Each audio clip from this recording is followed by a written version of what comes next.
Hello student, welcome to our YouTube channel commerce proficiency. आज की class में continue करेंगे टॉपिक जो हमने स्टार्ट किया मेथड्स ऑफ रिक्रूटमेंट, जिसमें हमने लास्ट क्लास के अंदर कवर किया था इंटरनल मेथड क्या होता है रिक्रूटमेंट की। अगर अभी तक आपने लास्ट क्लासेस नहीं देखी ताकि आपके स्टडी में कंसिस्टेंसी बनी रहे। अगर अभी तक आपने मेरे यूट्यूब चैनल कॉमर्स प्रोफिशिएंसी को सब्सक्राइब नहीं किया, सब्सक्राइब कीजिए और बेल आइकन जरूर प्रेस कीजिए ताकि जब भी मैं न्यू वीडियोस अपलोड करूं सबसे पहले नोटिफिकेशन आपके पास जाए। आप वीडियोस को देखकर आपकी स्टडी बूस्टअप हो। स्टार्ट करते कंसेप्ट के क्या डायरेक्ट मेथड रहते हैं रिक्रूटमेंट करने के, जिसमें शामिल किया गया कैंपस रिक्रूटमेंट को। कैंपस रिक्रूटमेंट में क्या होता है कि जो रिक्रूटर होता है वो विजिट करता है पार्टिसिपेटिंग कॉलेज कैंपस के अंदर और उनके प्लेसमेंट सेंटर के अंदर। रिक्रूटर विजिट करेगा रेप्यूटेड एजुकेशन इंस्टीट्यूट में, जैसे कि IITs, IIMs, कॉलेज और यूनिवर्सिटी में, ताकि वो जो वैकेंसी ऑर्गेनाइजेशन के अंदर सीट वैकेंट जॉब के लिए उसको फुलफिल किया जा सके। यानी कि यहाँ पे डायरेक्ट मेथड अप्लाई किया गया रिक्रूट करने के लिए कैंडिडेट्स को, कि रिक्रूटर एक फेमस कैंपस के अंदर जाते हैं और वहाँ से जो एप्लीकेंट होते हैं उनको रिक्रूट कर लेते हैं।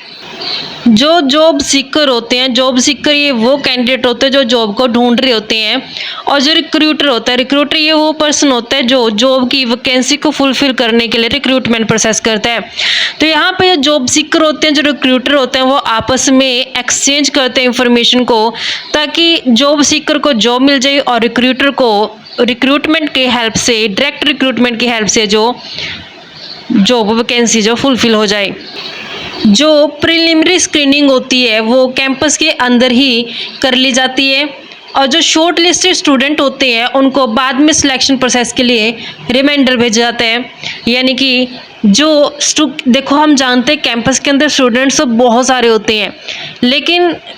हम उन्हीं स्टूडेंट को सिलेक्ट करेंगे ना जिनके अंदर स्किल होगा। जॉब को करने के लिए जो नॉलेज और जो स्पेसिफिक स्किल की ज़रूरत होती है, अगर जिस कैंडिडेट में वो नॉलेज और स्किल पाई जाएगी, उसी कैंडिडेट को जो शॉर्ट लिस्ट कर लिया जाएगा और बाद में सिलेक्शन प्रोसेस के लिए उसको बुला लिया जाएगा ऑर्गेनाइजेशन के अंदर। जो मोस्ट रेप्यूटेड ऑर्गेनाइजेशन है, उन्हें जो यंग मैनेजर है उनकी डिमांड कर दी, यानी कि बहुत ज़्यादा डिमांड बढ़ चुकी है रेप्यूटेड ऑर्गेनाइजेशन के अंदर।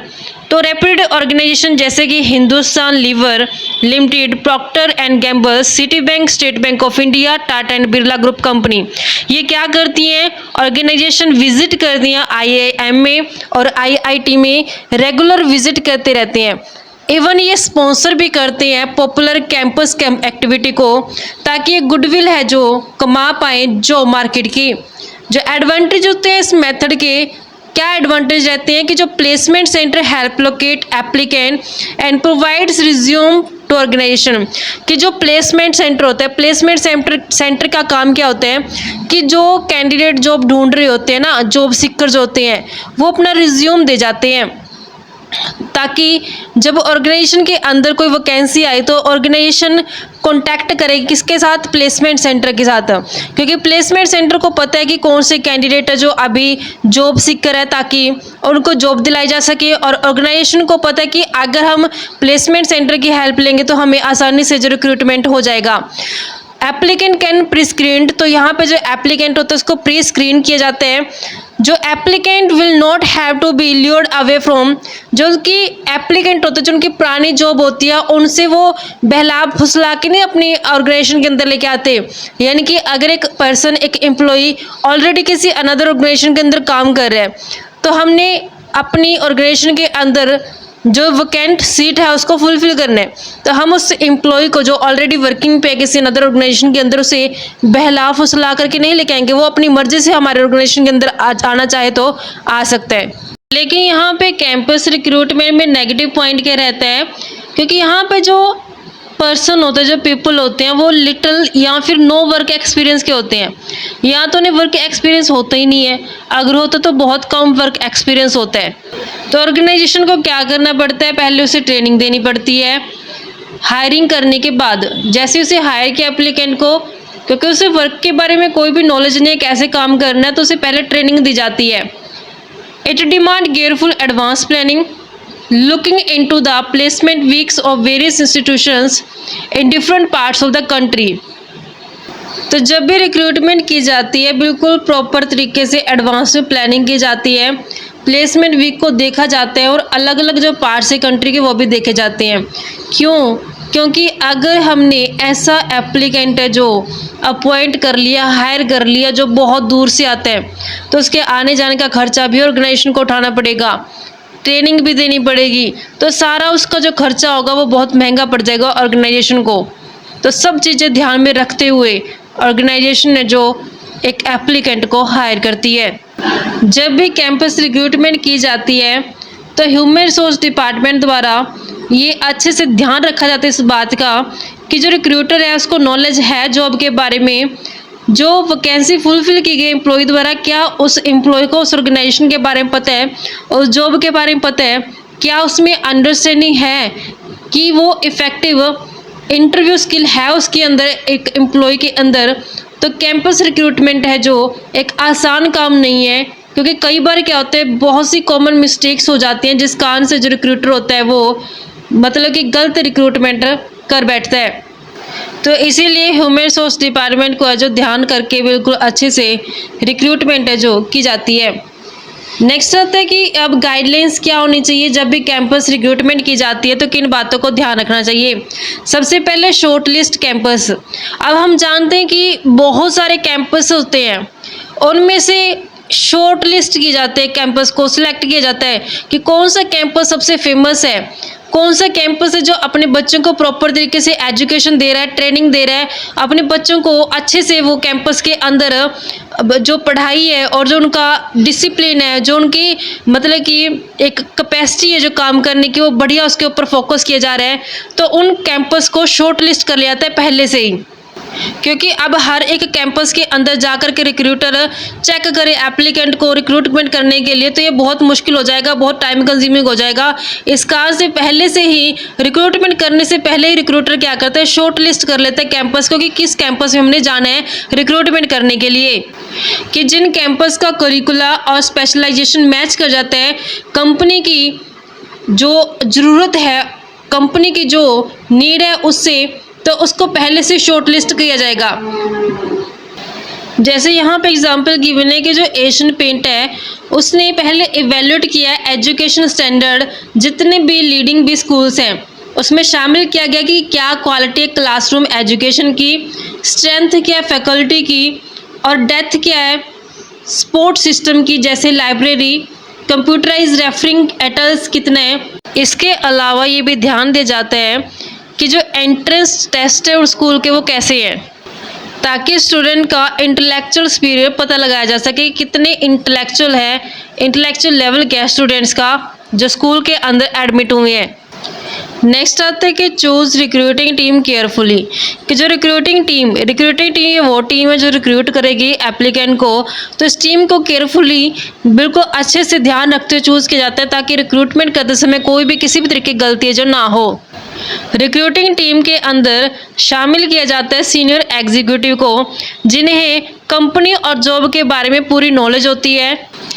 एक फेवरेबल इम्प्रेशन क्रिएट करने के लिए जो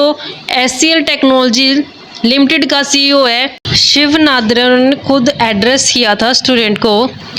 जो alumni from the B school, alumni का मतलब होता है कि जो ऑलरेडी पास आउट स्टूडेंट है, जो जा चुके हैं पास आउट करके स्टूडेंट, उनको भी ये जो फर्म ने हायर किया ताकि पॉजिटिव रिस्पॉन्स है जो मिल सके। पे स्मार्टली नॉट हाईली, कि जो पेमेंट की जानी है वो स्मार्ट तरीके से की जानी चाहिए, ना कि हाईली। इतना कहो कि जो पर्सन अपॉइंट किए गए हैं वो हमारे ऑर्गेनाइजेशन को छोड़ के भी ना जाएं, और ऑर्गेनाइजेशन को भी उस पेमेंट से ज़्यादा हावी बर्डन भी ना हो। स्मार्ट तरीके से जो पेमेंट की जानी चाहिए ऑर्गेनाइजेशन द्वारा, कि जो कंपनसेशन है वो ज़्यादा इम्पोर्टेंस नहीं रखता जब एक इंसान के कैरियर की स्टार्ट होती है। तो जो रिक्रूटिंग फर्म होती है वो फोकस करती है कि वो अटेंशन पे करे कंपनसेशन पैकेज के ऊपर और कम्पिटिटिव के ऊपर। जो भी लाइन है जिस लाइन में उसे ज्वाइन किया गया है इंडस्ट्री प्रैक्टिस के अंदर, जैसे एग्जांपल के लिए there is a one thing और perspective Honeywell technology solution lab जो कि शॉर्ट फॉर्म में HTSL है। Employees in Bangalore are told clearly while they are being interviewed, कि जब इनके HTSL एम्प्लॉय जो बेंगलुरु के अंदर जब उन्हें रखा गया तो इंटरव्यू के दौरान ही उन्हें बोल दिया गया था the company is not trying to match the best salary in the industry, कि जो कंपनी वो इंडस्ट्री के अंदर बेस्ट सैलरी को मैच नहीं करेगी, but then the company has something that other companies can't offer, लेकिन कंपनी इतना देगी जो दूसरी कंपनी जो ऑफर नहीं करेंगी। New recruits find the recognition system, जो न्यू रिक्रूटर्स हैं उन्हें रिकॉग्निशन सिस्टम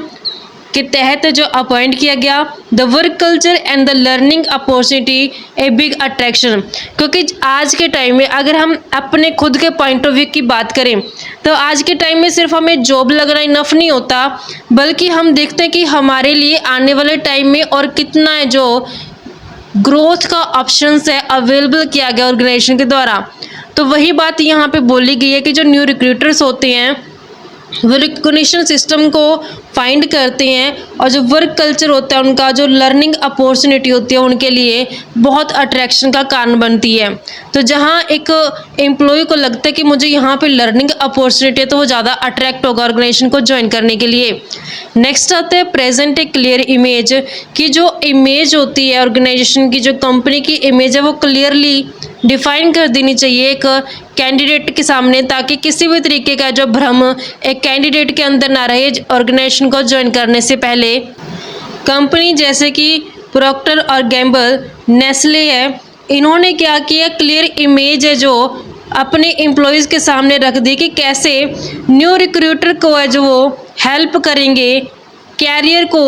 अचीव करने के लिए, कैरियर ग्रोथ करने के लिए शॉर्ट स्पैन ऑफ टाइम के अंदर, यानी कि कम टाइम के अंदर कैसे जो उनके कैरियर की ग्रोथ कर सकते हैं। तो कंपनी ने पहले से है जो उनके सामने न्यू रिक्रूटर के सामने ये बात रख दी थी, जिसमें उन्होंने एक थीम का इस्तेमाल किया था, कम ग्रो विद अस, की आओ और हमारे साथ आगे बढ़ो। नेक्स्ट आता है डू नॉट ओवरसेल योरसेल्फ, कि अपने आप को ओवरसेल नहीं करना, कि कैंडिडेट के सामने एक ऑर्गेनाइजेशन बढ़ा चढ़ा करके दावे ना करें, जो सच है वो रखें, जो फैक्ट है वो प्रेजेंट किए जाएं फ्रैंकी तरीके से, ताकि एक एम्प्लॉय जो हमारे ऑर्गेनाइजेशन को ज्वाइन करने वाला है